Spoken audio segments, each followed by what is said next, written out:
11ویں امام کا دور 28 برس کے شہید ہوئے، 23 برس کے ہیں جب آپ کے زمانے میں مشہور ہوا کہ کوئی آدمی ہے اسحاق کلبی نامی اور وہ قرآن کے خلاف کتاب لکھ رہا ہے. کتاب کا نام ہے التناقض فی القرآن، قرآن میں ٹکراؤ، کنٹرڈکشن.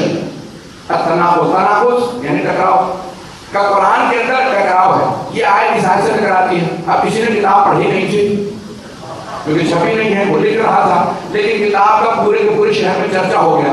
ہر آدمی بات کر رہا ہے وہ کتاب لکھ رہا ہے قرآن کے خلاف، وہ پیغمبر اسلام کا بوجھا ختم ہو جائے گا. اب وارث قرآن کا کام ہے بچائے. اگر بات پہنچ رہی ہو، 11ویں امام وارث قرآن ہے. اب سمجھ میں آ رہا ہے اوروں میں اور آل محمد میں فرق کیا ہے. قرآن پڑھنے والے اور ہیں، قرآن بچانے والے اور ہیں. چلیں گے میرے ساتھ؟ تو ایک مرتبہ اسی اسحاق کلبی کا ایک شاگرد امام کے پاس آیا، مولا میں آپ پہ اعتقاد رکھتا ہوں، آپ کی امامت کا قائل ہوں، لیکن اس کے بعد پہلے پڑھا کرتا تھا، پتہ نہیں تھا وہ ایسا گمراہ ہو جائے گا. امام نے کہا یہ بھی پڑھتے رہو. کہا مولا یہ آپ فرما رہے ہیں، میں تو آپ کا شیعہ ہوں. مولا نے کہا نہیں، اس کے پاس پڑھتے رہو، سیکھنا کچھ نہیں. اس کے ان باتیں لگائے تو بس سیکھنا، بس قریب ہو جاؤ. وہ تم پہ اعتماد کرنے لگے، بس اتنے قریب ہو جاؤ، کھانا بناؤ، سب کچھ کے گھر کے کام کرو، بازار سے سودا صرف ڈالو. جب قریب ہو جاؤ گے نا، میں ایک دن تمہیں سمجھاؤں گا کیا کرنا. میں گھبرا ہے اس بات. تو اب ادارے گرامی کا مولا 6 مہینے ہو گئے خدمت کر رہا ہوں آپ کی خاطر، اس قسم کے آدمی کی خدمت کر رہا ہوں. تو اب مولا کو بتائیے، اب وہ سوچ رہا ہوگا کہ امام کہیں بھی کتاب چرا لینا. لوگ ہیں ہمارا کتاب مجھے وہ کئی مرتبہ دکھا دیتا کہیں تو میں اٹھا کے بھاگ جاؤں. مولانا نے کہا یہ ہمارے کام نہیں ہے، وہ جو علم سے فراری ہوتے ہیں وہ اور ہوتے ہیں. مولانا فرمائیے کیا کہا کتنے قریب ہوگا. مولانا بہت قریب، وہ اعتماد کرتا ہے. مولانا نے کہا ٹھیک ہے، جب تنہائی میں اس کے ساتھ بیٹھے ہوگے تو یہ سوال کرنا. ایک سوال پتہ نہیں میں پہنچا پاؤں سوال امام کا، کیونکہ امام نے اپنے حساب سے سوال کیا، حتی شاگرد نہیں سمجھ سکا.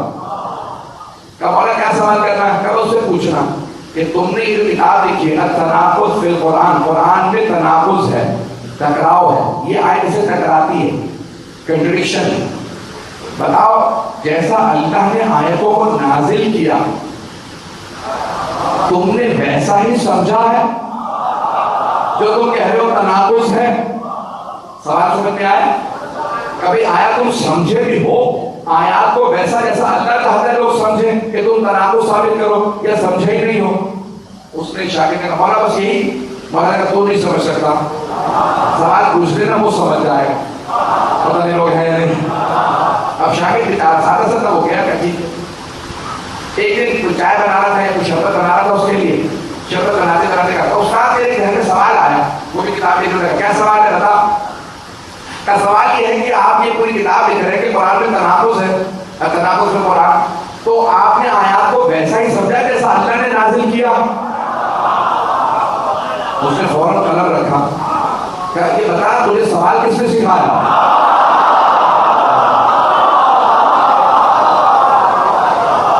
تو اس نے کہا کہ نہیں میرے اپنے ذہن کی ایجاد ہے.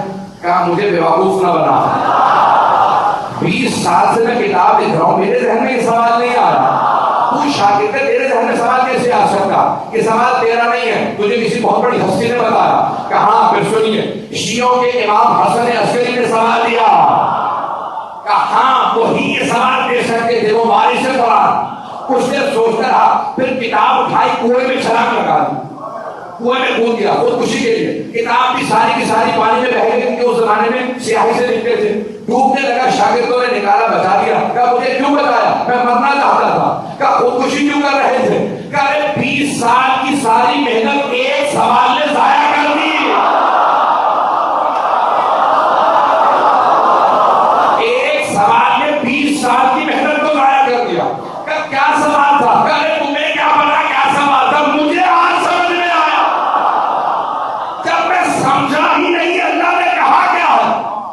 اور تناقض کیسے؟ جب سمجھوں گا تو پتہ چلے گا، اور سمجھوں گا سمجھانے والے سے. قرآن کافی نہیں ہے،